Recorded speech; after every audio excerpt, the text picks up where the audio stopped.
మాతా స్వరూపాణి, మన తల్లి మనకు ఘనమురా అంటారు. లోకంలో త్యాగానికి ప్రతీకగా నిలిచేటువంటి జీవి మన అమ్మ. బాధ్యతకు ప్రతిరూపం నాన్న.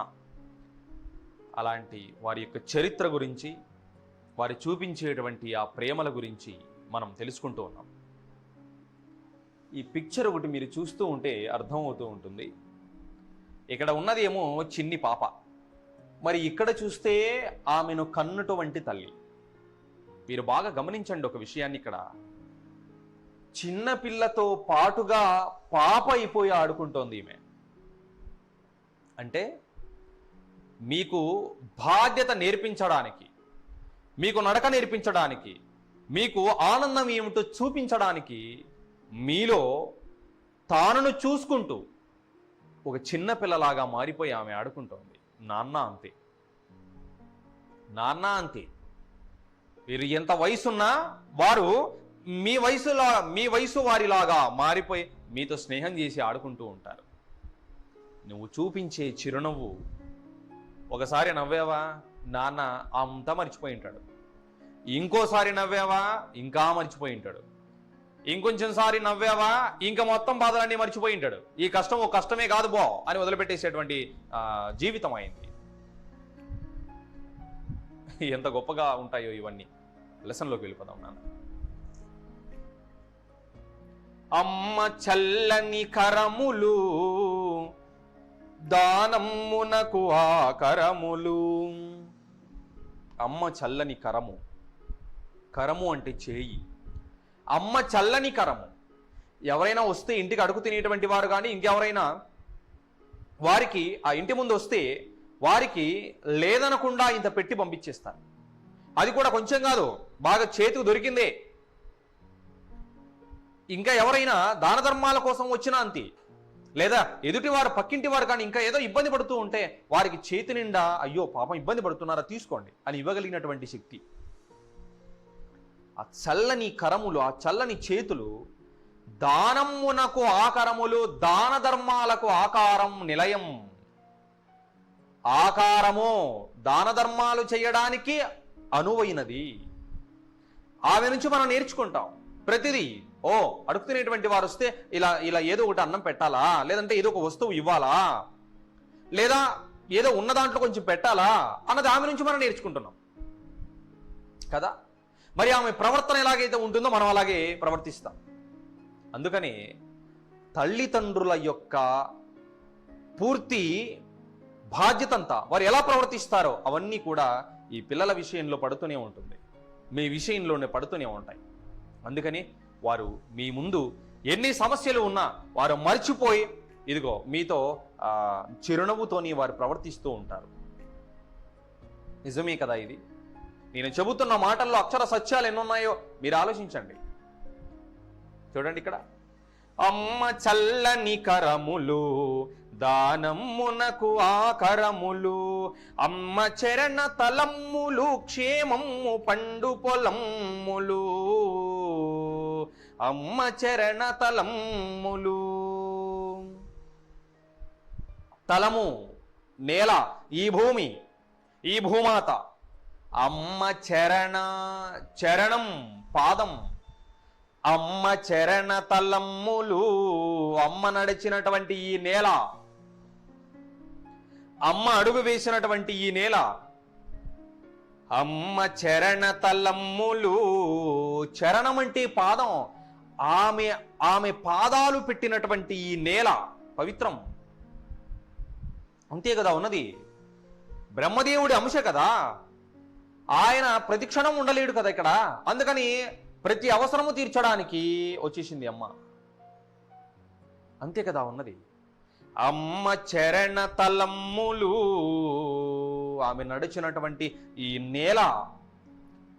క్షేమము పండు పొలమ్ములు. క్షేమం, క్షేమమో బాగుండటమో, ఎలాంటి ఆపద లేకుండా, ఎలాంటి ఇబ్బందులు లేకుండా బ్రతకడం. ఎక్కడ మరి క్షేమము? దేనికి క్షేమం అంట? పండు పొలమ్ములు, పండడం. పొలం అంటే ఏమిటి? ఈ పంట పొలాలన్నీ ఏది పండాయంట? బంగారము లాంటి పంట పండిందంట. బిడ్డను ఇంతగా ప్రేమించడం, తండ్రినంతగా ప్రేమించడం, లోకములో ఉన్నటువంటి వారందరినీ హక్కున చేర్చుకోవటం, అయ్యో ఇబ్బంది పడుతున్నారే. దీనికి చక్కని ఉదాహరణ చెప్తున్నా అమ్మ.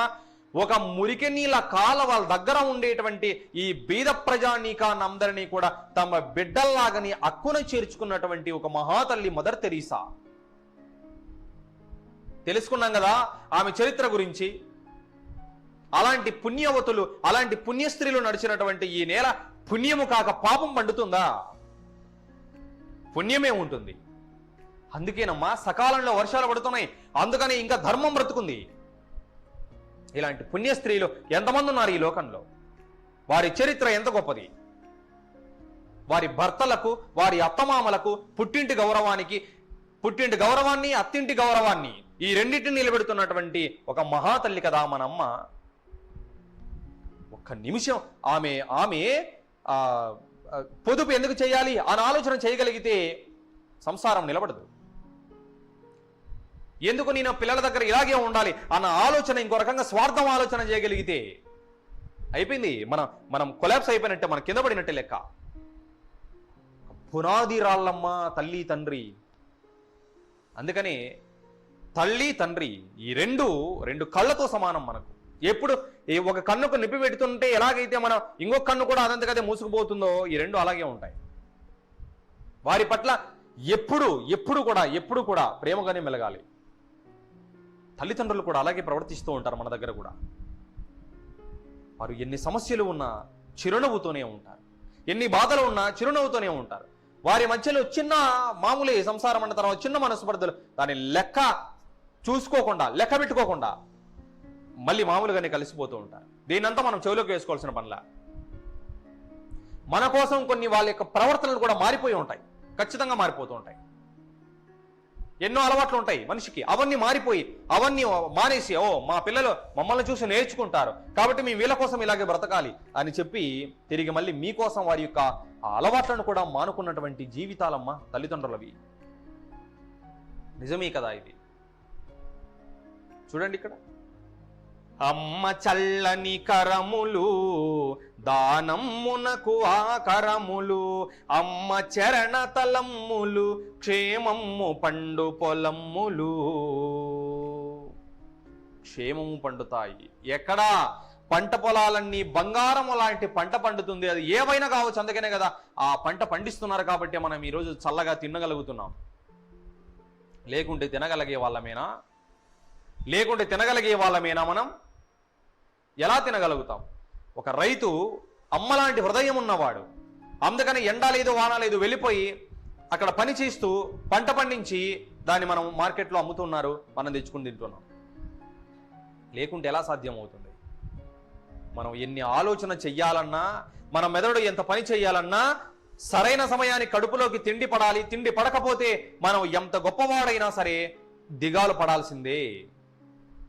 లోపల అది చేసేటువంటి పని అది చేస్తూ ఉండాలి. ఈ మెదడు తను చేసే పని తను చేస్తుంది, మనం చేసే పని మనం చేస్తూనే ఉండాలి. ఇదంతా తింటూనే జరుగుతూ ఉండాలా.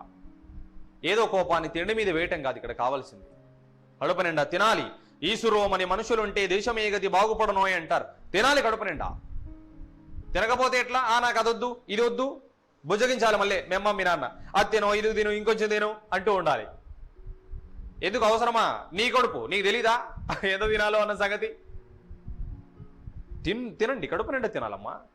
తినకపోతే అలా ఇప్పుడే కదా బాగా తినాల్సింది. నువ్వు ఇప్పుడు బాగా తినగలిగితే ఇప్పుడు నీ పెరిగేటువంటి శరీరం అది ఏమైపోతుంది? నువ్వు తినే కొద్దీ నీ శరీరంలో ఈ అన్ని కూడా మార్పులు జరుగుతూ నీ శరీరం ఎదుగుదల ఎంత వయసుకు ఎంత ఉండాలో నువ్వు అంత మార్పు నీలో వస్తుంది.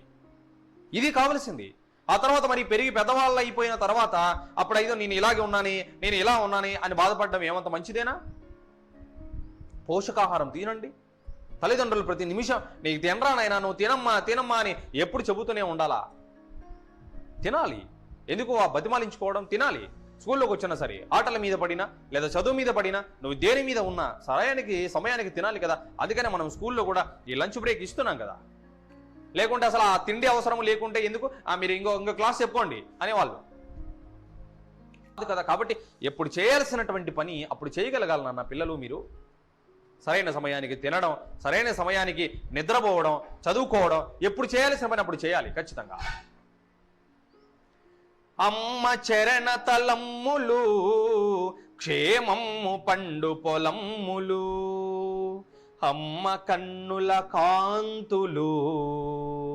ఓ గొప్ప విషయం. అమ్మ కన్నుల, ఇక్కడ చూడండి ఎంత గొప్ప విషయము. అమ్మ కన్నుల కాంతులు లోకమ్మునకు సుఖ శాంతులు, అమ్మయే నా సర్వము ధైర్యము బలము గర్వము. అమ్మ కన్నుల కాంతులు, అమ్మ కన్నుల కాంతులు. ఎన్ని సమస్యలు వచ్చినా ఊరికి అలా కూర్చుంటే అమ్మ వచ్చి ఏమైంది మా బుజ్జి కొండకు, ఏమైంది మా బుజ్జి కన్నకు అని వచ్చి అలా కూర్చున్న వెంటనే ఇలా చూస్తూ నువ్వు బాగున్నావులే అమ్మ, నన్ను ఓదార్చడం పోయి నువ్వు ఇంకా నవ్వుతున్నావు అన్న వెంటనే మామూలు నాన్న వస్తుంటాయిరా సమస్యలు, చిరునవ్వుతూ ఎదుర్కోవాలరా అని నేర్పించిస్తుంది. అయిపోయింది అక్కడికి, మర్చిపోయాం అని కూడా.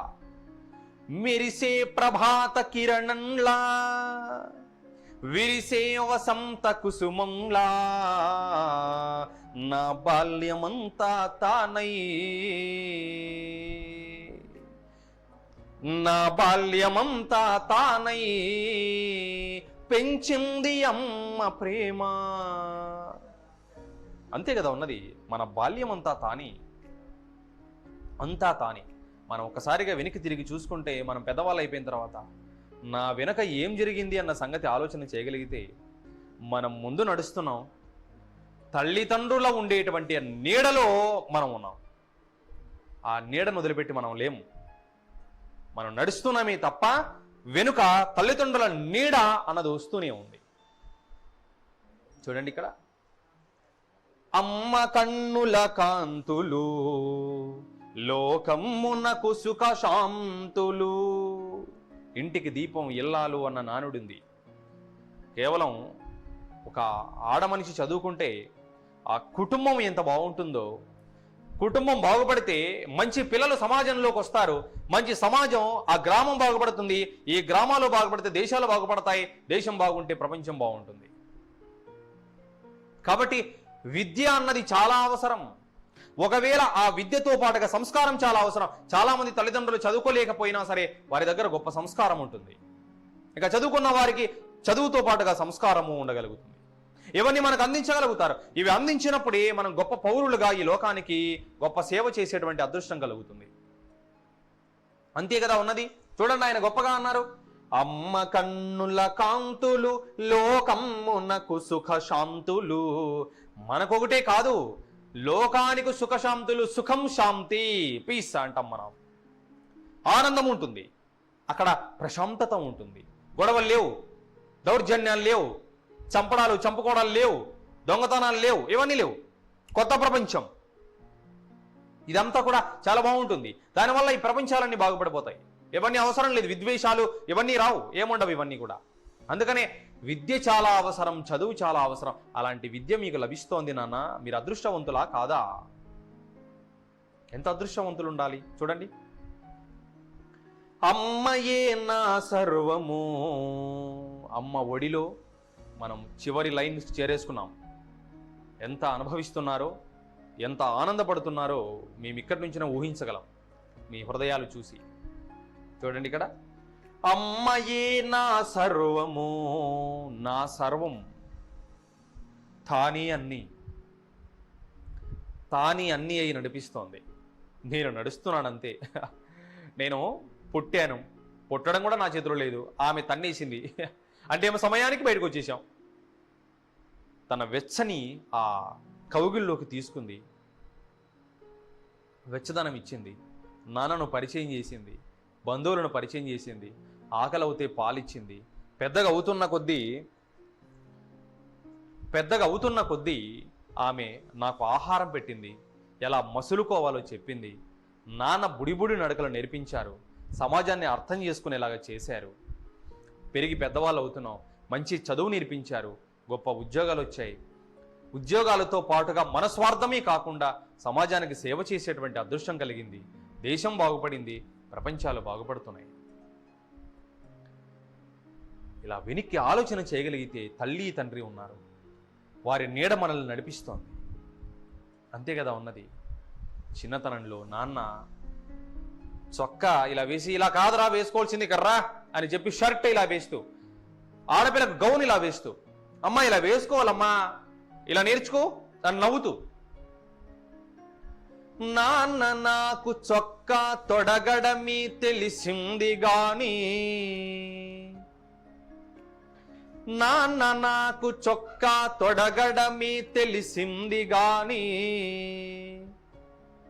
కానీ నాన్న మనసులో ఏముందో తెలుసా? వీడికి ఏ రోగము రాకుండా, ఈ పిల్లకు ఏ జబ్బు చేయకుండా, ఒక తాయెత్తు కడితే ఎలాగైతే ఉంటుందో అంతరం, అలా చొక్కా తొడుగుతున్నాడంట నాన్న. కవచం అంట అది.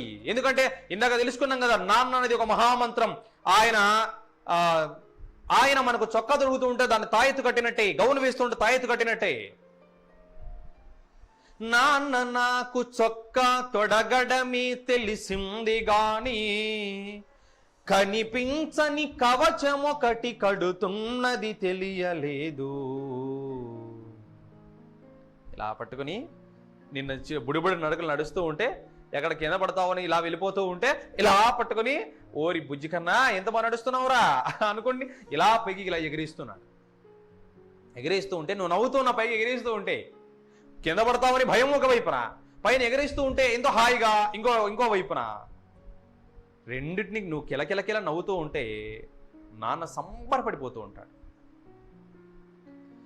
ముద్దులాడి నాన్న నన్ను పైకెగరేయుట తెలుసుగాని, ముద్దులాడి నాన్న నన్ను పైకెగరేయుట తెలుసుగాని. మరి నాన్న మనసులో ఏముంది?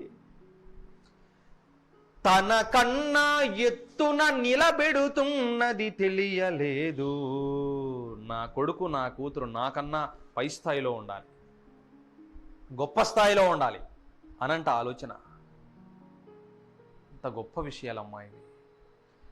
ఏమి తండ్రి రెంటాలా, మీ నాన్న పేరు అక్కడ పెట్టుకోండి. ఎందుకంటే ఇది నేను పాడింది గజల్. రెంటాల గోపాలకృష్ణ గారని ఆయన గజల్ అది. దీన్ని ఆయన రాస్తే దీన్ని పాడింది గజల్ శ్రీనివాస్ అని పాడారు. నేను ఆయనలాగే పాడాను.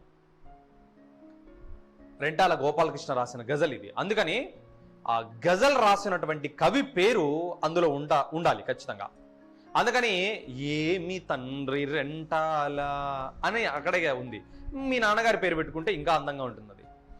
ఏమి తండ్రి రెంటాల కన్నీళ్లను కూడా దాచి నీకై చెమటగా ఖర్చు పెడుతున్నది తెలియలేదు.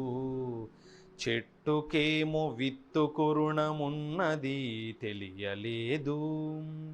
నాకేమో నాన్న విలువ ఎంతన్నది తెలియలేదు. ఇది గజల్. ఇప్పుడు చూడండి దీన్ని. ఇన్ని విషయాలు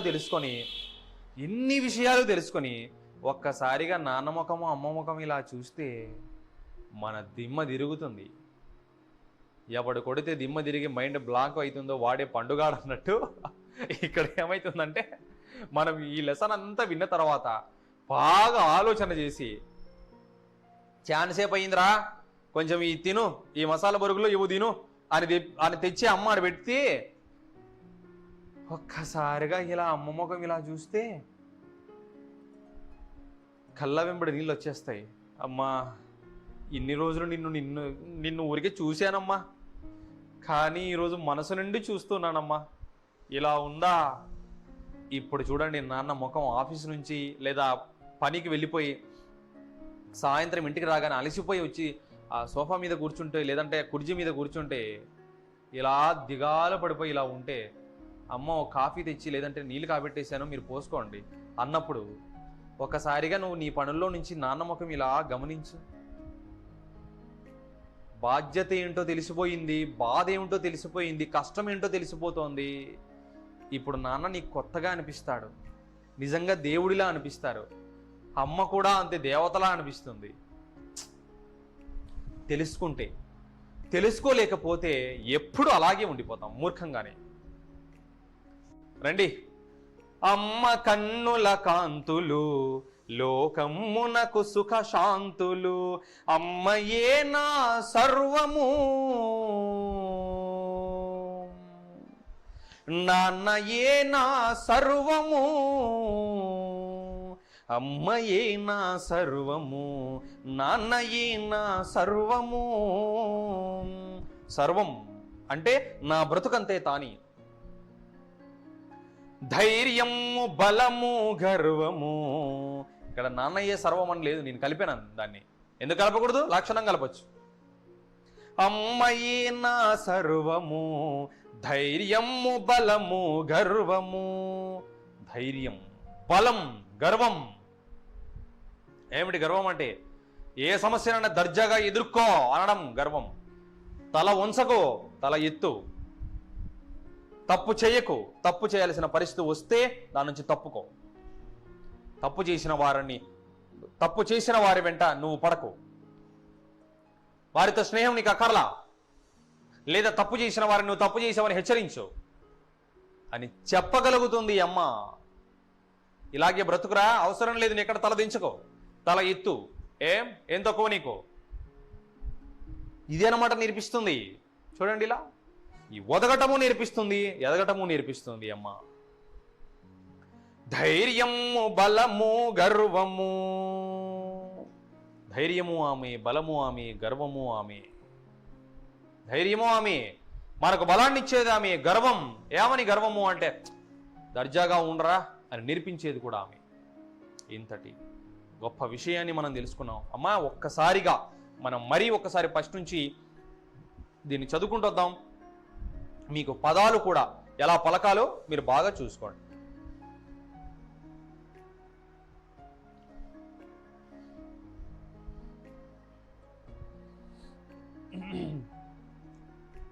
చూడండి నాన్న. అమ్మ ఒడి చదువుల బడి, మాయమ్మ ఒడి నాకొక గుడి, అమ్మ చూపును వరవడి, దైవము కంటెను త్వరపడి, అమ్మ చెప్పిన శుద్ధులు అనిశమ్ము ఒప్పిన బుద్ధులు, అమ్మ పెదవుల హాసము నిత్యము మాకు వికాసము. పలకండి నాన్న, బాగా నాతో పాటుగా పలకండి. అలాగే అమ్మ మంజుల భాషణం, శ్రావ్యము వీనుల భూషణం. ఇవన్నీ పలుకుతూ ఉంటే ఎంత బాగా ఉంటుంది నాన్న, ఎంత బాగా ఉంటుంది పలుకుతూ ఉంటే. అమ్మ హృది అనురాగము. హృది అంటే హృదయం అంటే మది, మనస్సు.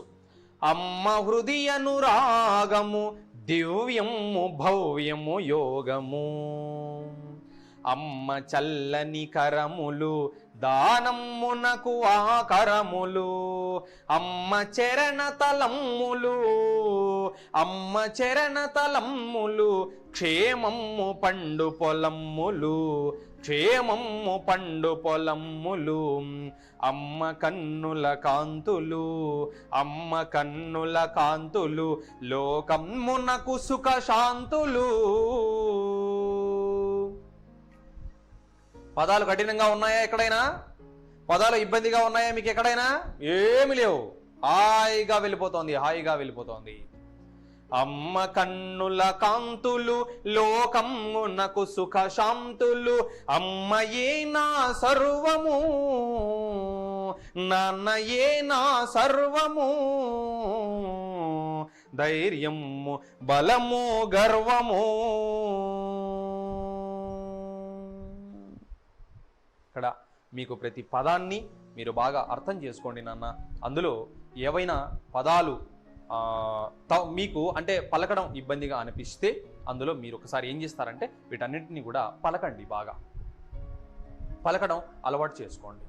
ఇవన్నీ పలుకుతూ ఉంటే మనకు అర్థమైపోతుంది నాన్న. బాగా చూడండి, ఇక్కడ ఇందులో మీకున్న కష్టమైనటువంటి పదాలు ఏమైనా ఉంటే, కఠినంగా ఉన్నటువంటి మాట ఉంటే మీరేం చేస్తారంటే అవన్నీ ఒక చోట రాసి పెట్టుకోండి. రాసి మన సార్ వాళ్ళు మీతో కాంటాక్ట్లో ఉండగలుగుతారు. దాన్ని వాట్సాప్ చేయగలిగితే మీరు దానికి నేను ఎలా పలకాలి అన్న సంగతిని, అలాగే ఎలా దీన్ని రాయాలి అన్న సంగతిని మీకు నేను చెబుతాను. ఈ పాఠ్యాంశానికి సంబంధించి ఎన్నో గొప్ప విషయాలు తెలుసుకున్నాం. కొంచెం కాదు, మనం ఎంత అనుభవించామో, ఎంత అనుభవిస్తున్నామో, తల్లిదండ్రులను ఎలా చూడాలో, భవిష్యత్తును ఎలా ఊహించాలో, ఈ విషయాలన్నీ కూడా మనం ఎంతో గొప్పగా తెలుసుకుంటూ ఉన్నాం. బాగా తెలుసుకోండి, బాగా చదవండి నాన్న, బాగా చదవండి. టెక్స్ట్ బుక్ని ఫాలో కండి, బాగా చదవండి. ఒకదానికి మించి ఇంకొకసారి బాగా చదవండి. ప్రతి ప్రశ్న మీరు ఏం చేస్తూ ఉంటారంటే, ప్రతి విషయాన్ని ప్రశ్నల రూపంలో దాన్ని మనం మార్చుకునేటువంటి ప్రయత్నం చేయండి. ఇక్కడ చూడండి, అమ్మ హృదయ అనురాగము. అనురాగం అంటే ఏమిటి? ఎవరి హృదయం అనురాగముతో నిండి ఉంటుంది? దివ్యము భవ్యము యోగము. దివ్యం అంటే ఏమిటి? భవ్యం అంటే ఏమిటి? యోగం అంటే ఏమిటి?